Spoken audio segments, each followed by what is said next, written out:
Well, it's been a while since I've made a video, and I'm going to walk the dogs here this morning, but it's such a beautiful morning.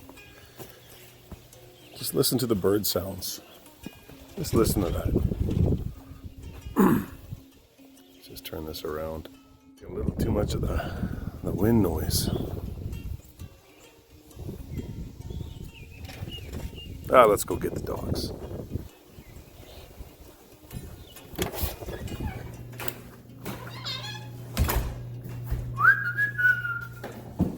Hey, pups. Hey. Crazy dogs. All right. Come on. Ginger.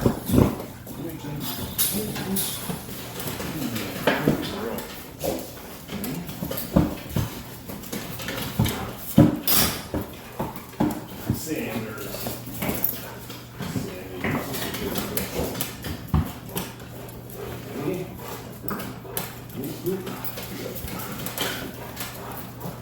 Millie. Come on, Millie.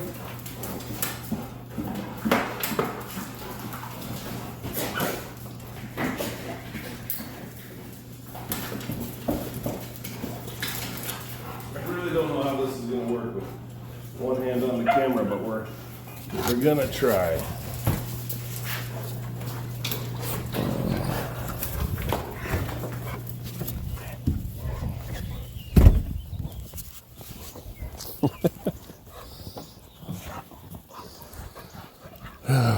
What a gorgeous morning. Poppy. Good dog, Cooper. Good dog.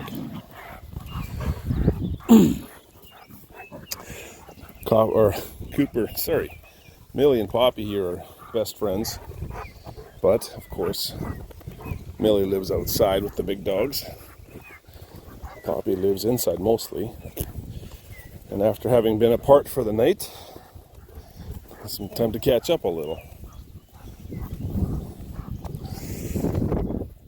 So, Sandy here on the right is already starting to thicken up. She always shows her pregnancy and her puppies more than Ginger does. But Ginger here, she's pregnant too. She just doesn't look it. That's often how it goes. Last time, Ginger stayed skinny right to the end, and we thought, actually for the longest time, we didn't even think she was pregnant at all. And then we had this weird anomaly a year ago, or no, more than a year ago, where Sandy had a big litter and Ginger had one puppy. So we kind of thought either she wasn't pregnant or she was going to have a very small litter, and she ended up having more than Sandy. So you can never tell. I think she's starting to fill out too. By my math, they've both only been pregnant for about 2 weeks.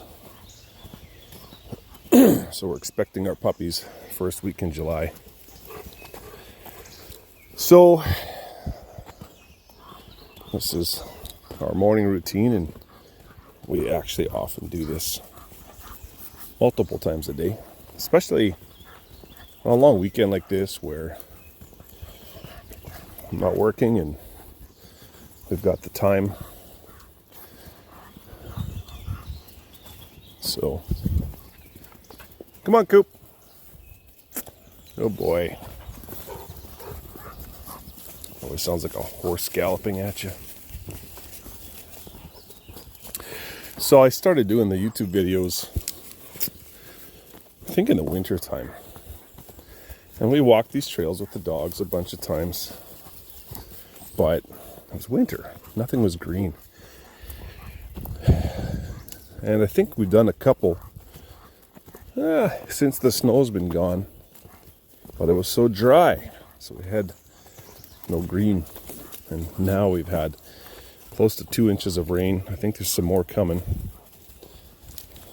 And this is starting. It's not even as green as it's going to be. But you can see they're coming. And there's tons of Saskatoons in the bush here. And come on, Poppy. Good girl. Good girl. Come on, let's go. 3-on-1 hand here. Oh man, it's cutting off the circulation. They pull hard. I'm just so excited to be out here.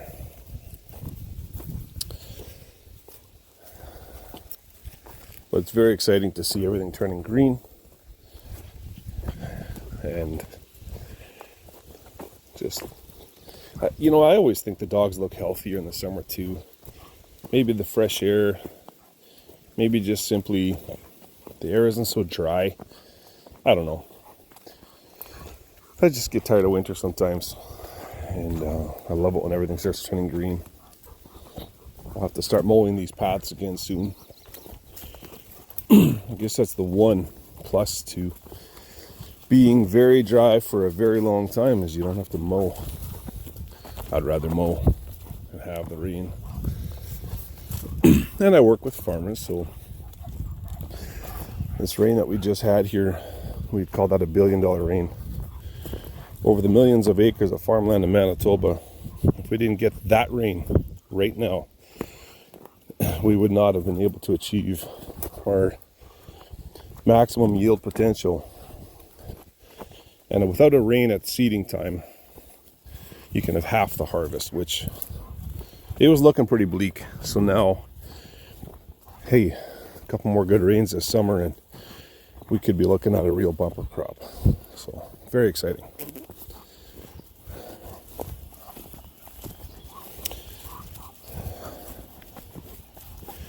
But we've had litters of puppies in spring, we've had them in the summer, we've had them in the fall, we've had them in the winter.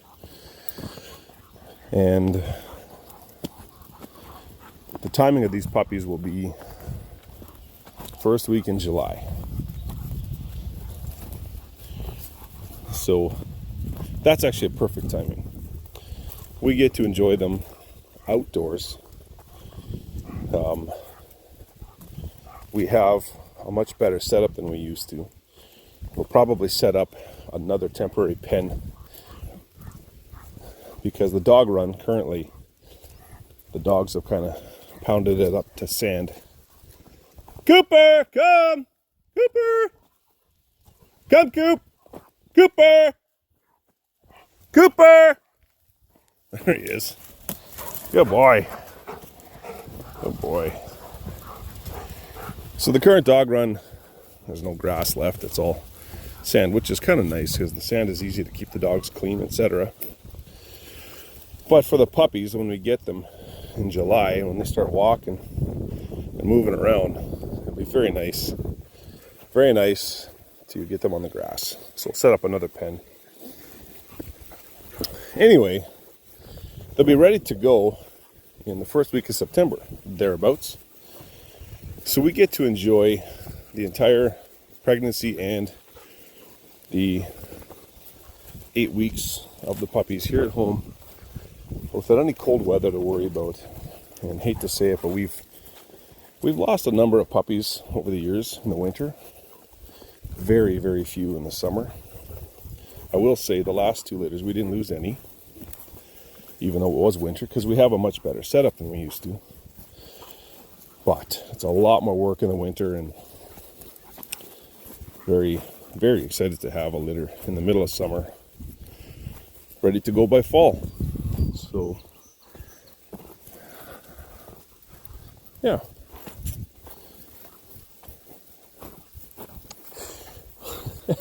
I'm actually amazed at when you walk 3 on a leash, how well it goes. We're going to untangle for a second here. All right, there we go. Come on, guys. Come, Sandy. The dogs are going to get walked a few times today. Oh, looks like my camera is upside down. Oh boy. No, it looks good now. Oh, Goldens have a very, very, very good sense of smell. And coming out here, where there's a ton of mice and There's foxes and rabbits and everything else. Lots of deer. Their noses go crazy. I think we might walk back along the road. One other thing we have a lot of around here is wood ticks. And all of our dogs have had Bravecta, or Bravecto, I think is what it's called. And it's a tick medicine that we've been giving them for the last number of years. And we haven't seen any side effects except dead ticks. There's something in that medication that makes their blood intolerable to ticks. Kills them. So we always hesitate to give our dogs any unnecessary medication or chemicals of any kind. But at this time of year, we tend to have, we could easily get 25 to 30 ticks a day per dog or more at times. And they tend to gather around their eyes, eyelids, eyelashes, and it's very, very uncomfortable for them. Sorry about that. Come on, guys. Come on. We don't need to watch that. Disaster averted somehow. Sandy's leash came undone. No big deal, right? Except for the fact that these three girls here are total varmints if they get off the leash and they take off on me. And they'll be gone for the rest of the day. And that's a scary thing because we lost 2 dogs before Christmas. Never got them back. And I don't want that happening again. Cooper and Poppy here, they don't take off on us. Although Cooper does, he would if he had one of these girls to run with. But he won't leave his girls. So if they're on a leash, I don't have to worry about him. But if one of these girls gets away, he'll go too. So have to be very careful. I've had a few questions from interested parties about how do we ship our dogs. Well, the process is quite simple, and we've gotten pretty good at it, fairly comfortable with it. We, for example, when we shipped 7 of our puppies out to Toronto last time around, we had, actually there were 6. And the carrier that we were using allows up to 3 puppies in 1 crate, as long as the crate's big enough. So I bought the biggest crates we could, and we can put all 3 into 1 crate and then ship them that way. And the process is very, very simple. We basically just get all of the contact information from the receiving party.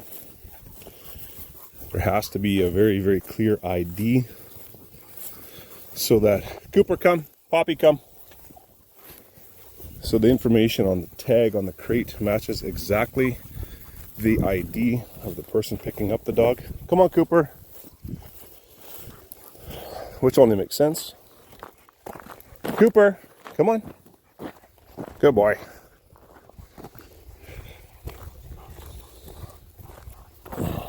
So, where was I? Shipping. Yep. So very simply, they come in a crate, and some people, they concern for the dogs and being shipped in a crate. Cooper, come on, Poppy. But the reality is, Poppy here came to us from Toronto. She got shipped in a crate So I had the experience of seeing what it's like when they arrive after being cooped up in a crate all day. Well, actually, it's only a few hours. So number one, Poppy to this day still spends the night in her crate, 8 to 10 hours at a time. During the day, she'll spend time in her crate, sometimes hours at a time. Hang on, Millie, you little, come here. There we go.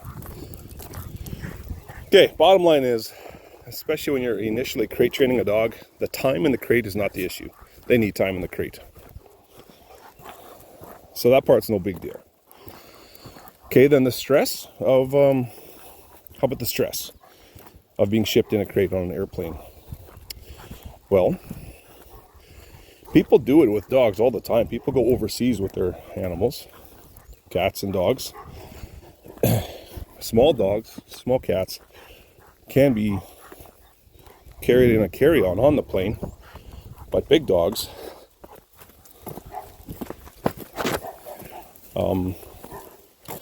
have to be shipped in a crate in the cargo hold of the plane. So it happens all the time. So it's not unusual. And after getting Poppy home, I picked her up at the airport, and the first thing I did, and it was late at night, like 1 in the morning. First thing I did was I took her to a empty parking lot where I could park, and there was grass. I took her out to stretch her legs and pee and drink and stuff. And all she wanted to do was play. Clearly not stressed out, not scared or trembling or any of that. She was happy. And she sat on my lap all the way home from the airport, which is about an hour. When we got home, it was dark. I set her down for a second. And we live out here. Pitch dark. I set her down. She disappeared on me. That was a big mistake. Got her back a couple minutes later, but it just reminded me how quick things can go wrong. And anyway, that's a whole other story. But as far as the shipping part goes, it's ideally, I'd love for everybody to pick up their dog here.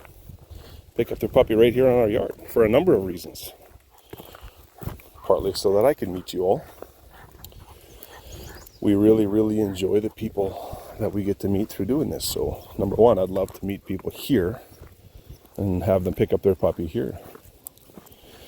Number two, I'd like for all of you to see our place. See how our dogs live and how we treat them. And meet us as a family. I mean, every dog is part of a story, right? So,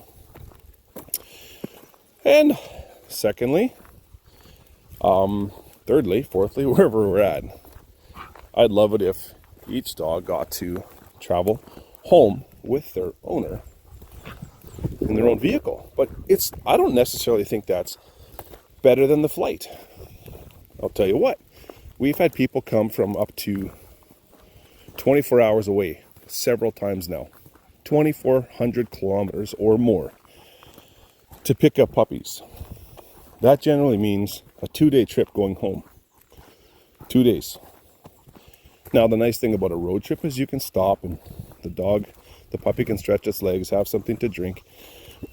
But that's generally 2 days in a crate, or a good portion of that time in a crate. Well, yesterday we took a little Poppy here with us on a road trip. Start to finish, we were gone for maybe 4 hours, 4.5, 5 hours, max. She puked in our vehicle twice. She's actually, since I picked her up at the airport, the only time she's been in a vehicle is to go to the vet. Other than that, she hasn't traveled much. So she loved the trip. She was very calm. And every time we stopped, we went to the beach and we went and did some exploring. She loved every second of it. But dogs do get a little bit of an upset stomach, motion sickness, especially when they're not used to it. Our other dog, Flora, she never does. Hasn't for years and years because she's used to it. But Poppy puked twice. Nobody's favorite thing in the vehicle. Kids don't care for that because they sit in the back with her. All I'm saying is, in some ways, I think the air travel is easier on the dog simply because it's less time. Let's put it this way. Anybody that's less than 5 hours away, they're coming to pick up their puppy in person.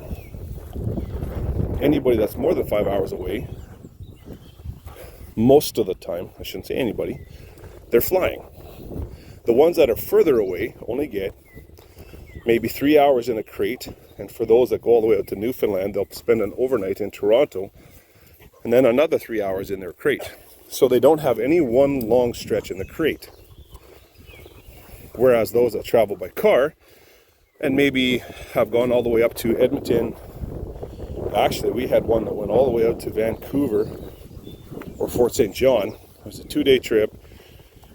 One that went up to Peace River Country, High Level, Alberta, 2-day trip. Those dogs spend much, much more time in the crate or in the vehicle than the ones that fly. So we've even had a few people that were interested in getting a dog from us, but they actually refused because of the idea of the dog flying, and just flat out telling me that was inhumane. I disagree. Entirely disagree. I think the best thing would be if everybody picked up their dog and was home in 1 hour. That's just not the way it is. The next best thing is the shortest amount of time in the crate and having motion sickness possible. So I think it's a trade-off. The beautiful thing about picking up the dog and driving it home, even if it's a long drive, is right from the first minute that dog is with the family. And even if it's a long trip, even if there's a fair bit of time in the crate, it's with the family, and people can stop and stretch their legs and exercise the dog and all of that as much as they want. Nothing wrong with that. But the travel by airplane, in some ways, is actually the least stressful on the puppy. Now, I've kind of gone on and on about this air travel thing. I guess the two things I want to stress the most is we deeply care about our dogs and what's best for the puppy. All of our dogs have come to us from good breeders, good homes, people that we've learned to trust. Faith and Ginger here, sorry, not Faith, that was the mother. Ginger and Sandy here, they've always been with us. We bred them years ago. So, yeah, I'm not always great at the summary portion of these talks, but all I want to say is I don't think the air travel is very stressful. The two carriers that we use, we find to treat the pets very, very well, and they give us updates on how they're doing. And when they do overnight somewhere, we get photos and texts showing us how they're being looked after, being walked, being fed, being played with. So I hope that answers the issue, the question of air travel. And actually, I'm an audio thinker, very much an audio thinker. I need to think out loud. And the more I talk about this, the more I think about it, the more I'm convinced that it certainly has its place. And again, if the carrier treats the dogs well, I think it can be a very good thing. And now these guys are ready to go in and have a drink. Right, guys? Oh, why do we have to make this complicated? Really? Okay. There we go. Okay. Good dogs. Okay. Let's unhook y'all.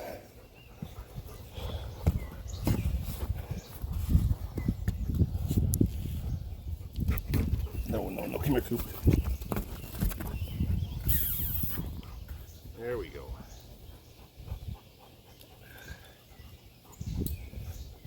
Good girls. Oh boy. Oh, get out of here, you varmint. Good grief.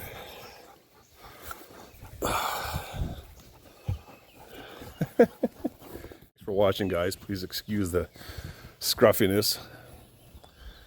Apparently we're saving the world again by not letting people have haircuts, so I'll get one when the time comes. But I know some of you are eagerly waiting for a puppy. Please stay posted. If you haven't already, subscribe to our channel and pass it on to other friends as well. I love it when we don't even have to post ads for our puppies, and they just go to friends and friends of friends and so on. So, but you know, I have to show you my wife's hanging. Put these up the other day. They don't look too spectacular yet, but they make her happy. They make her happy. So, there you go. Have a great week, guys. Enjoy the rest of the long weekend, which is just today. And take care.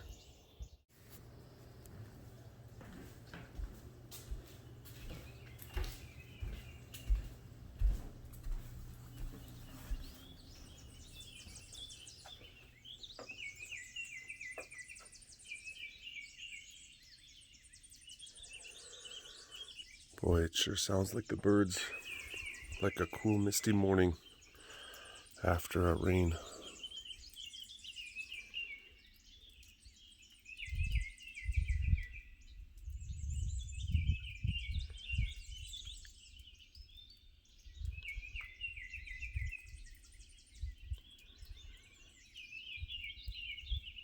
What a sound.